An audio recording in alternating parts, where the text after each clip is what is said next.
Bom dia, boa tarde, boa noite, meu aluno. Aqui é o professor André, professor de ciências, né, da Escola Municipal Cileia Maria Barreto, que fica na Rasa, no município da Armação dos Búzios, né, município de Búzios. O que acontece? Nós vamos iniciar um ano letivo hoje, falando um pouquinho sobre a estrutura da Terra no sexto ano, que é o ano que você está, né? Vamos pegar aqui rapidamente. Vamos lá. O que acontece? Para o sexto ano, nós vamos trabalhar estrutura da Terra. Você está vendo essa imagem aí? Uma imagem muito comum, né?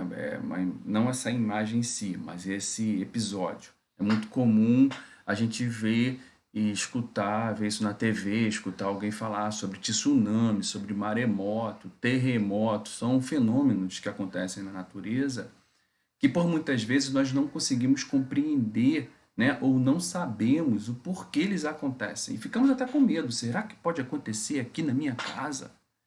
Então, assim, é importante, hoje a gente vai aprender um pouquinho mais, aprofundar um pouquinho mais de como esses fenômenos acontecem, tá?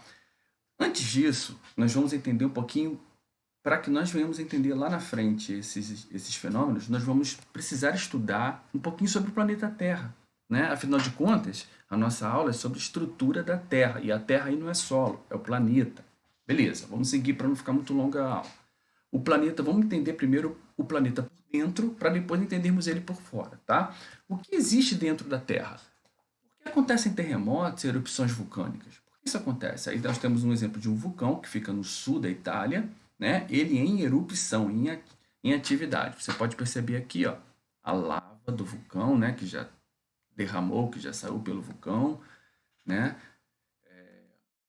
Mas exatamente o que tem na Terra? A Terra, se nós pudéssemos dividir a Terra como partimos uma laranja, uma fruta, uma maçã, né? Nós teríamos exatamente essa visão aí, ó, tá? Então, na Terra nós temos no meio, na camada do meio ali, talvez, não vou dizer a maior, mas a camada mais expansiva ali, nós temos ali o manto, né, na sua parte superior e inferior, nós temos o núcleo, que é a parte mais interna do planeta.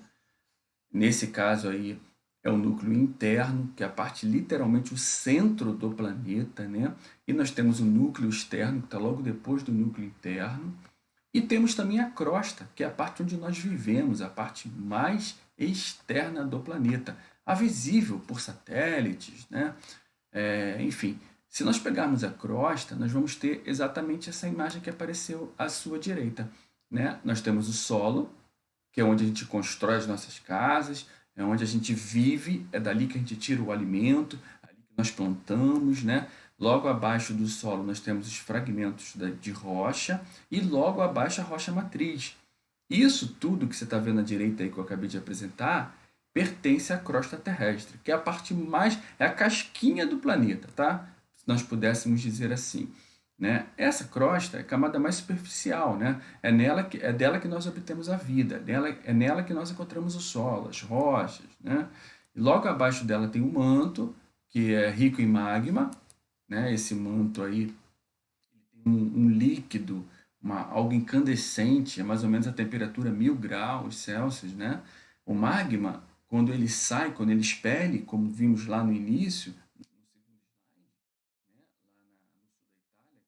em erupção, quando o magma sai, nós chamamos ele de lava, tá bom? Não é larva. Larva é coisa de metamorfose, de inseto, né, de outro animal. É de animal, mas não é. Aqui o nome é lava, ok? E temos o núcleo, que é a parte mais interna do planeta e mais quente também, tá? Ele é constituído principalmente de níquel e ferro, o núcleo, ok? Tem a parte interna do núcleo e a parte externa, tá? O núcleo pode chegar a 4000 graus Celsius, é muito quente, tá bom? Quando você junta a crosta com o manto, a parte superior do manto, nós formamos a litosfera, que é a parte mais sólida do nosso planeta, né?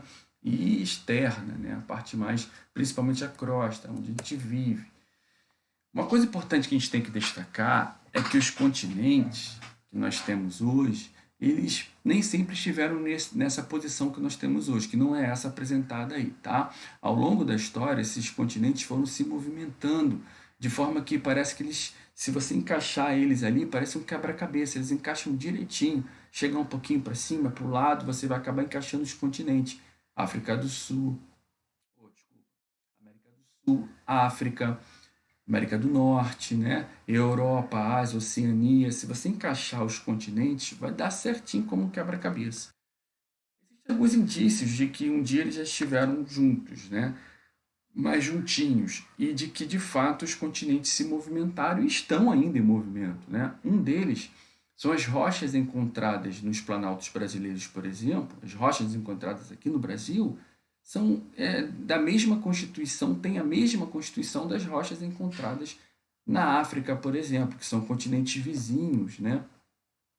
Outro é a questão dos fósseis, que são vestígios de animais que já viveram aqui na Terra. Existem fósseis idênticos encontrados em continentes diferentes. Isso também é um indício de que um dia esses continentes já estiveram mais grudadinhos, foram só uma coisa. Inclusive tinha até um nome para isso, Pangeia, né? Como se fosse um continente só. Mas o que faz de fato esse movimento, esses continentes se movimentarem? É o que são as placas, porque os continentes estão apoiados em cima de placas, chamadas de placas tectônicas, né? E o movimento dessas placas é chamado tectônica de placas ou tectônica global, tá bom? Como vocês estão reparando aí na imagem apresentada agora, você tem aí exatamente essas placas pelas quais os continentes estão apoiados. Então, por exemplo, o Brasil, que está aqui, ó, né, ele está apenas sobre uma única placa, que é chamada placa sul-americana. Então, você pode reparar a extensão dessa placa, né, e nós estamos apoiados estamos apoiados sobre uma única placa. Temos várias placas, como vocês estão vendo aí, os nomes ao redor do continente, tá bom? Por todos os continentes ao redor do mundo, tá? Do planeta como um todo. Então tem várias placas, umas menores, né? Outras maiores. Olha essa aqui da África como é enorme, ó. Tá vendo?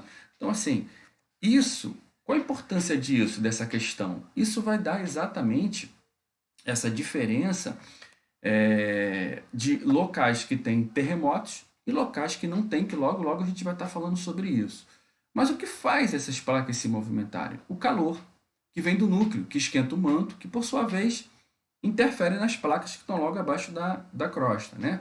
Esse calor, essa corrente de calor, né, que ocorre no manto, faz com que as placas se movimentem. E nós damos um nome a isso, que chama-se deriva continental. Então, deriva continental é exatamente o movimento das placas aí, a deriva, ou seja, sem nenhum tipo de controle, sem nenhum tipo de direcionamento fixo, tá? Sem nenhuma orientação. Beleza? Vamos seguir aqui. Não vou me aprofundar muito nisso, vamos seguir, depois se vai ficar disponível para vocês aí esse vídeo. Vocês podem ler com calma todos os slides, tá bom? Eu só vou aqui me focar um pouco mais para não ser muito demorado a aula. Os terremotos, como que eles acontecem? Na verdade, é a vibração, né? Essas placas elas estão em movimento, elas vibram, gerando ondas. Esse chocar das placas gera ondas sísmicas, né? A Terra se mexe, se movimenta. Então, o contato dessas placas, quando uma placa se encontra, bate, se choca com outra, gera um movimento, uma onda na Terra. Essa onda é até medida, né? Tem como medir, os cientistas conseguem medir essa onda. Se isso acontecer debaixo de uma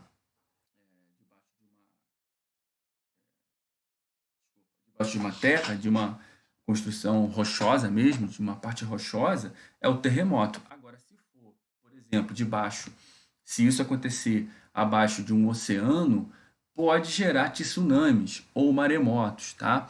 Porque essas rachaduras, se chocar, aí a placa se mexe, a água entra um pouquinho, está muito quente, ela volta e retorna como uma onda enorme, uma onda muito grande que acaba tomando uma cidade, né, causando os tsunamis da vida, os maremotos, que podem até levar pessoas à morte, obviamente. A ciência tem como hoje identificar esses movimentos, né, e prever isso. Isso é muito comum em regiões onde o risco de tsunamis e maremotos e terremotos é grande. Então, se o risco é grande, há todo um controle, há alarmes, né? Então as pessoas já sabem como agir. Os países, esses países que é comum esses fenômenos, nesses países é comum também haver um preparo para quando isso ocorrer, tá? Inclusive em escolas, né? As crianças sabem exatamente como se posicionar, né, como se proteger em relação a isso daí. Elas são preparadas para isso, tá?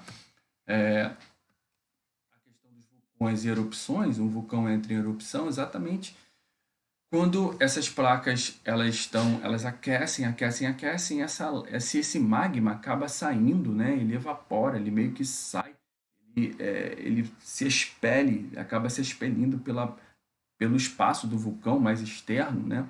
Que está em contato com a crosta, virando a lava, né? E acaba também tomando uma proporção também de cidades próximas. É muito comum isso acontecer também, né? Além da lava, sai vapores, cinzas, né? Não é só a lava em si que sai, não é só esse líquido incandescente que sai, tá? Vamos lá, vamos seguir.